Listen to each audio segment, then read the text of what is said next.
Mashindano ya kuhifadhi kitabu kitakatifu cha Qur'an Mombasa ni moja kati ya matukio muhimu adimu yanayofanyika ndani ya mwezi mtukufu wa Ramadhani. Kwa mwaka wa pili mtawalia, runinga ya Al-Hajar imeandaa mashindano haya kwa vijana wasiozidi umri wa miaka 10, ikiwapa fursa washiriki kuonyesha uweledi wao katika kuhifadhi na kusoma kitabu kitakatifu cha Qur'an mbele ya hadhira baada ya mchujo wa wiki kadhaa katika kaunti ndogo ya Mvita na Kisauni.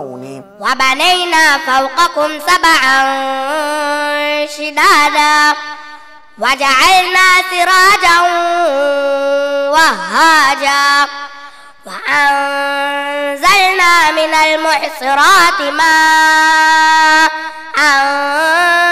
ثجاجا. Inas Fauza, msichana aliye na umri usiozidi miaka 7, aliibuka kidedea kwenye kitengo cha juzuu moja, huku Ahmed Abdurrahman kutoka eneo la Mvita akiibuka mshindi wa juzuu 3.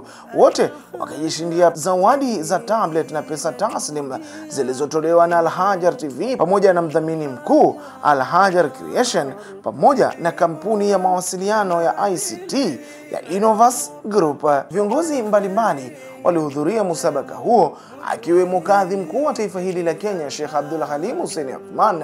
Huu ni mwezi wa Qur'an na al-ihtimam bil Qur'an katika mwezi wa Qur'an ni jambo zuri ambalo litakuwa lenye kutufaidisha sisi wenyewe katika hayati zetu. Naye mgeni rasmi mwanachuoni Dr.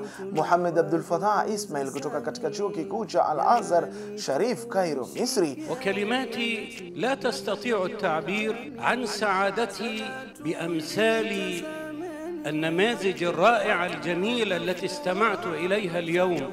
Baada ya mashindano haya, Al-Hajar TV iliandaa dhifa ya iftara kwa watazamaji wake, wakipata fursa kufungua mwadhini pamoja na kufuturu pamoja, ishara ya upendo, umoja na mshikamano daima. Nikiripotia Al-Hajar TV kutoka kaunti ya Mombasa, mimi ni wako Mohamed Atiba Abdallah.